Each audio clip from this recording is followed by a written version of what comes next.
Anna, This how is are a you? I'm great, thank you. As opposed to many people, I don't have to worry about Black Friday. I actually don't want to talk about it. But Yeah, this is symbolic that we're having this conversation on the Black Friday. This is a very well anticipated conversation by many. So, welcome to Spotlight Fridays. And I know I do the very quick intro for you because I think the whole intro can go for 20 minutes, but I'll try to do it in 1 minute. So you worked across FMCG, supply chain, and e-commerce, and then built and excited your own marketplace called Hello Drinks, which grew from 12 to 8,000 products, where you experienced firsthand the challenges retailers face with supplier content and product data and search visibility. And I think that's where Optidan was born. So it would have been, what, 3 years now? yeah. Thanks for having me. First of all, it's I've been a fan for a while and tuning in on Fridays, and yeah, it was great when we had a chat a couple of weeks ago and you asked me on, and perfect timing with agentic commerce. Yeah, 3 years ago, I came from my early days out of school in Dell Computers, and it was 11 years there. Um, a very forward thinking organization, very kind of futuristic in terms of optimization, efficiency, Kaizen project driven in a manufacturing environment. Um, After that, I came out, I took a redundancy and went out into the sales world and started right at the bottom of FMCG merchandising, putting drinks in fridges and learning around that whole process around how volume works, how the sales process works, and getting into the data side, the technology side of how we can basically put orders ahead of somebody walking into a store with a pen and paper. Yeah, and it took me through a few different great jobs. I was in working for brands like Nivea, Elastoplast, Panadol with GSK, and all along there was one core problem that I saw that we'll touch on in a few minutes, and into my own marketplace in with Hello Drinks, which was challenging. Yes, we've exited, but a lot of learnings in there in terms of a first startup that was bootstrapped and how we accidentally went from 12 products to 8,000. That really opened up this problem for us.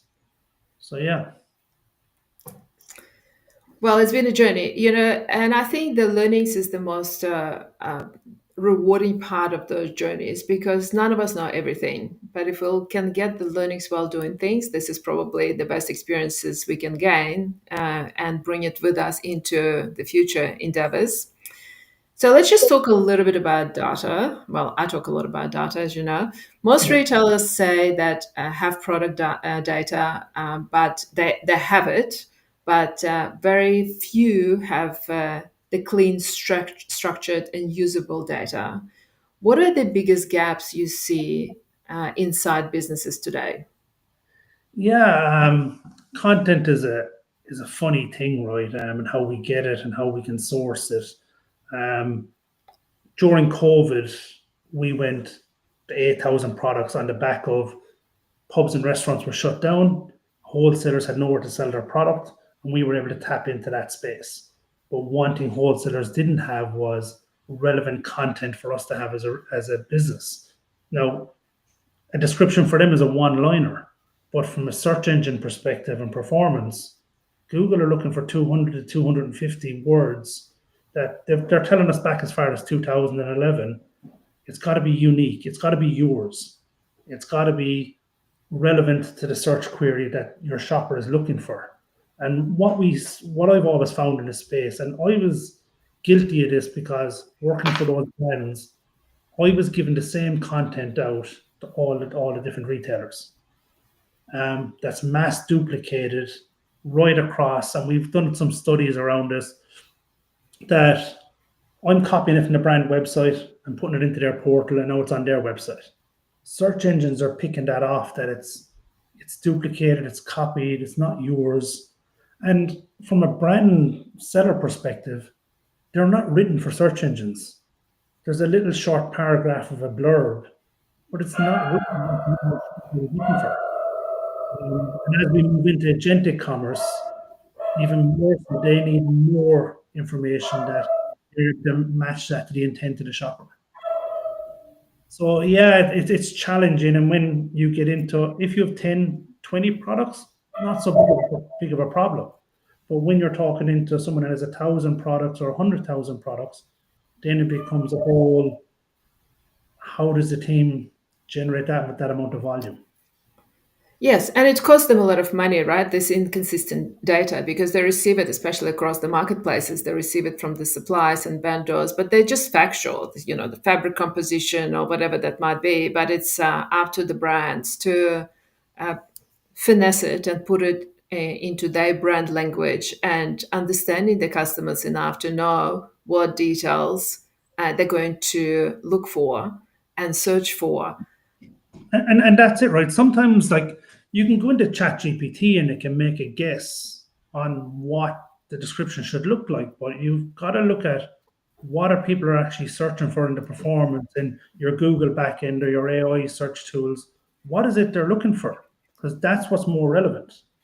And that's where you can tailor your content around that.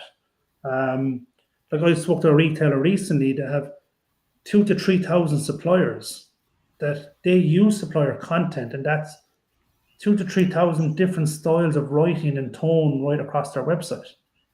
That fails all those KPIs the search algorithms are looking for, and they're like going, "How do we police it?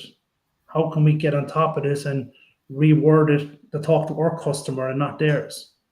So there's a bit of a balance in acting how you kind of keep the core product brand voice, but also then it's the retailer is the one that's selling it. It's their performance.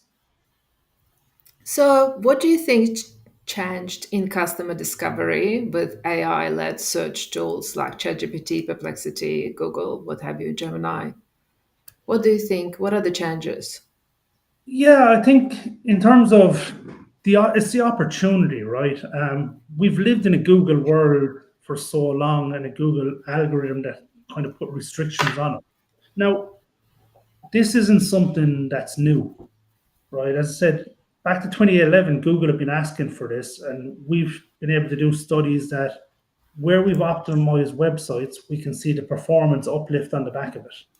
So when you make positive changes to a website and optimize, we have a client with 9,000 products that we've been able to refresh 9,000 product pages across image data, metadata, the product description, the titles, and that goes into their category and brand pages as well. You know, and it's surprising that the amount of them that they have no content there and they know it's a problem. It's not something there. This is a surprise to them either. It's just like we don't know how to write 9,000 pages. We don't have the SEO capability, or we don't know how to structure that every page is different and not being copied. So So the opportunity, when they understand, yeah. So look, when we had the conversation, a lot of them know it's an issue. Previously, we asked a question like if they asked, "Oh, is AI content going to get me penalized on Google?" which was some of the earlier questions, and we were, "What's the alternative? You're being penalized because your content's not at the standard, and now there's an opportunity to go and refresh that content and present it better, one to the shopper who's on your website, but also to the robot now who we're talking to, and that robot can move much quicker and can read much quicker and can turn quality content into performance results for you." so do you think that the retailers right now they can clearly articulate this problem, or Um, there are many that can't? it's still very new, right? We're probably still in that transition phase. I think we touched on offline that we've been in this AI fog for 2 3 years now, and only since May when the Shopify ChatGPT news started breaking and Perplexity, people have started switching on a bit, and we've had retailers now. Now I get what you've been talking about for the last 2 years. I've been following you on LinkedIn, etc. They're starting to see it. But there's still the naysayers out there who want to go nice and slow, and then there's challenges for PIMS and there's challenges for SEO agencies, how they kind of change their process. So previously, SEO agencies wouldn't go near product pages because of the size of the task, and it eats into their efficiencies. So now they have to figure out, can we go and take on a task of 20,000 product pages? Can we do a KPI? And I can tell you from the studies of, if you put a team in front of ChatGPT and they're offshore, the time studies don't line up. It's the technology that can make it happen much quicker, but the human element of someone in front of ChatGPT, they're probably turning over maybe 200 pages per 40 hours. And that's very time consuming for a big retailer when you're trying to chase performance. If you can do it today, why wait 6 months for it before it starts getting indexed further on from that? I agree. Can you share an example where cleaning and structuring product data immediately improved search performance or sales? Yeah, look, we've been working with a liquor business who would have been a competitor of mine, and they were the ones. I don't know if I can say it. They acquired Hello Drinks during this AI process. Yeah, so they had two retail websites out there, right? Both had similar products. One was very much based on convenience, price, and range. The other one was more of a premium setting around whiskey and wine. But there was a lot of crossover of products in there that are using the same supplier content. So, from a shopper perspective, you're reading the same description on each page. It's telling you nothing different or informative of the product. And the justification that it's premium or giving a bit more depth in around the brand wasn't there.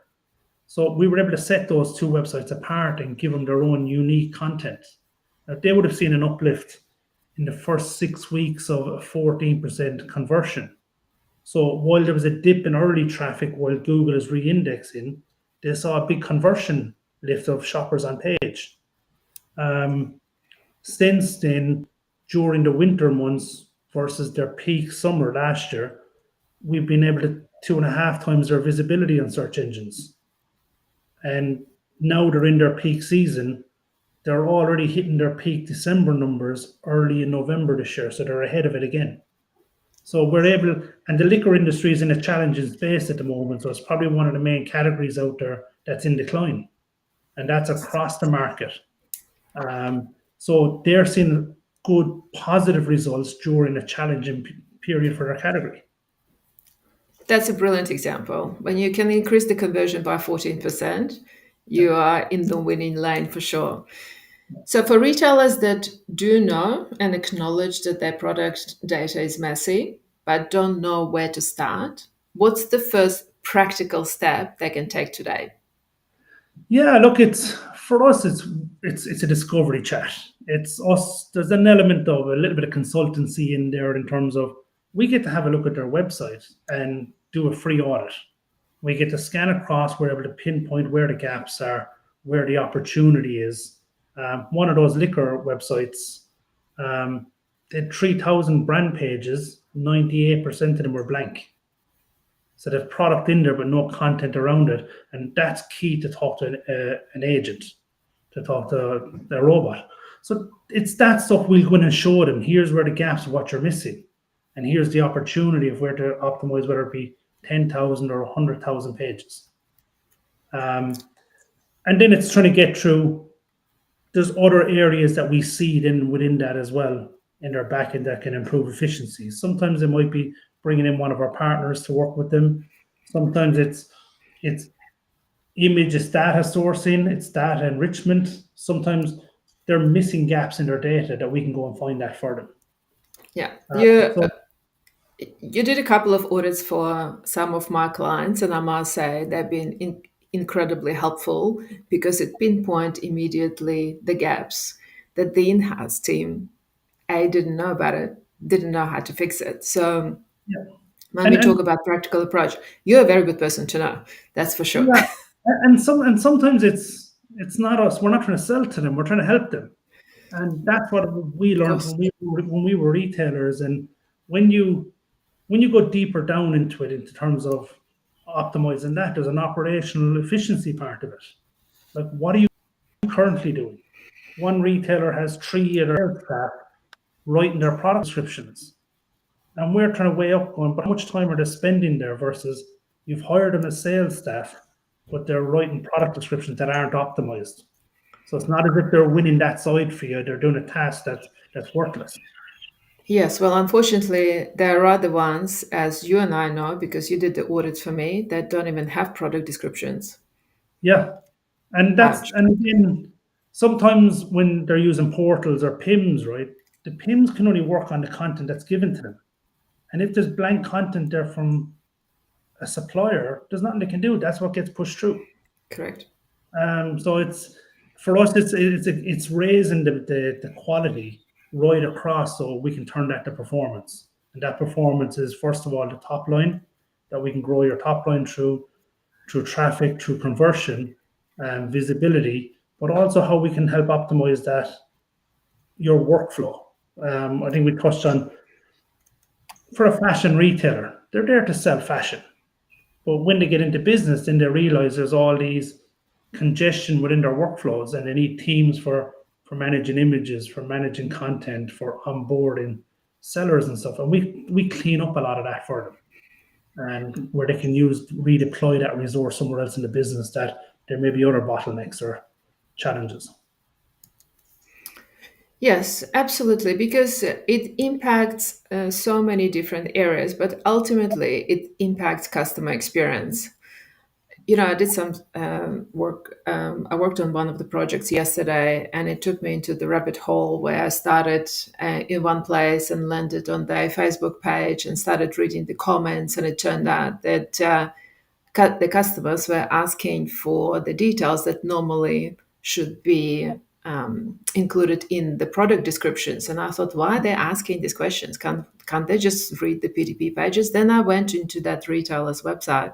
Turned out the product descriptions were missing completely. Yeah, It was blank. So the customer's telling them, I need this information because I want to purchase, but what's the fabric composition? What's the sizing? Do you have it in different lengths? Remarkable. The retailer, by the way, had no idea that that was a glitch in the system. yeah, and look, again, when you're getting to large product fields, teams are busy, and this is where we learned the pain point as retailers ourselves. And when we went to optimize pages one by one, we were like, this just isn't possible. There's no Yeah, agree. satisfaction for an employee. So Yeah, very easy to miss because you're right. They are busy and it's Black Friday. You can't talk to anyone because everyone's just so busy. yeah. As we didn't know a year ago that there will be Black Friday in November. Anyway, I promise I'm not going to mention that. My next question to you, what do you think retailers will underestimate most about discoverability in AI-led future? Yeah, look, we're still learning, right? We're still trying to adapt to what the agentic commerce protocol that's come out from OpenAI, and what is it they're looking for that we're trying to adapt and feed into. There's the AI side of it, but then there's the public perception side then as well. When we start getting in and talking about images, is it okay for a fashion retailer to have an AI model? There are discussions that are happening. I'm seeing across a lot of retail groups, and some people like it and some people don't. And probably in 3 years down the line, we'll accept everything as AI models. But we'll go through a bit of a transition period, and a lot of it is learning. And we understand there's an element of providing case studies for this as well. But then there's also the bit on the retail side of taking a leap of faith, because this is a new solution. Previously retailers didn't go out and optimize 10,000 pages, or agencies or consultants didn't have it as a big enough problem on their radar. Even though we knew Google wanted this quality content, they never tested it, or never, let's see what happens if we do go and find a team to write 10,000 optimized pages. Because one, it can generate new organic traffic for them. But one of the case studies we're working on at the moment is how we can impact AdWord traffic as well. Because if you can have the ability to give better content to the shopper, is that going to convert more for you? Um, so there's a number of different things they need to kind of still test. But what we can say from ourselves, and there's some competitors in the space and other AI businesses are starting up, we're in this full time. We're their partner, that we're learning, we're seeing the gaps, we're testing things in the background that there's a trust element that we're here to work by your side. Yeah, but And I think that's the I'll benefit. you continue. No, that's okay. That was really it. But I believe you discovered AI before we all heard about ChatGPT. Um, Look, I think from my early days working in Dell, right, we knew that there was a lot of forward thinking processes. When I worked in Dell, it was one of the first manufacturing plants that moved into a warehouseless environment. That was 20 years ago, where we were mind blowing, going, but we need a warehouse. We're in a factory, and we saw how it was optimized and how it was done, and it worked. So the thought process was always there. Um, we turned 3 years old 2 weeks ago, and that was probably, Congratulations. yeah, it's been a up and down journey. So, but it's been good. Um, ChatGPT turns 3 next week, I believe. So we were a month out in front of them. There was a lot of excitement, a lot of investors talking to us, going, "Wow!" And at the time, it was a DIY content generator, and it was a very much MVP. But we could see from my own experience that this just manual teams won't be able to do this and do it at scale for the larger retail. So we were always kind of forward thinking, testing AI, and like ChatGPT isn't new. It was always there. It's just they came out with a new cool interface that makes it easy to talk with. And I had this chat with my wife that ChatGPT is not AI, it's a language model. And even in our own platform, we're probably 20% AI and 80% of it is the proprietary tech stack that it's built on. And that's what we're able to bring that brand engine into a retailer's environment, that it writes their voice over and over and over again as we need it. Yes, I was hoping you're not going to say to me that you talked to your wife via ChatGPT. So we got as close to it as we possibly could. I'm So, trying. how, I am trying to convert her across. She's making a lot of progress there, and I'm trying to show her the benefits in her own job, that how it can be very powerful for her team. She works in finance, so it can be very, yeah, slower adopters, yeah. I would say. Well, you're probably running around with your three kids, I believe, what, under the age of 7? Yes, 7, 4, and 2. Yes, So that would keep you very, very busy and definitely on your toes. So, what's been the biggest challenge building Optidan, and what has helped you push through? Because for all of us, it's always it meant to be a chirpy journey. No one starts something and it's all rainbows and unicorns. It just all depends on those pitfalls, how deep they are. yeah, I suppose. Look, to be upfront and honest, right? It's always the thing that we've got this cool technology. You should have it. But the world doesn't work that way. And what I've learned in Australia is Australians a little bit chilled out as it moves forward a bit, and so it's making those friendships and things like that, and just sharing some help that you can to other people, and that love comes back. The biggest challenge I think has been the first 2 years being in that AI fog. Where you're going to events, you're bootstrapped, you're having the conversations, and people can see it. And there's some really intelligent people out there, they can see, wow, you're onto something crappy. How would we write 10,000? We met one retailer in a lift and pitched to her there, and she's 150,000 products. And she was straight away, you've got something. And we're in that long process with them now of onboarding. It was just like, yeah, you've got it. I have this problem. So when you have the conversations, they very quickly get it and go, and they know from a content SEO performance that it can be a big lift to them. So yeah, I think the biggest one has been that 2 years. Team is probably another one, but that's normal in a startup environment. I've found a great co-founder, and probably been through a few different tech people in the earlier days that just didn't get it. Whereas I have someone now at the moment, and he's a machine. He understands it. He's come from retail.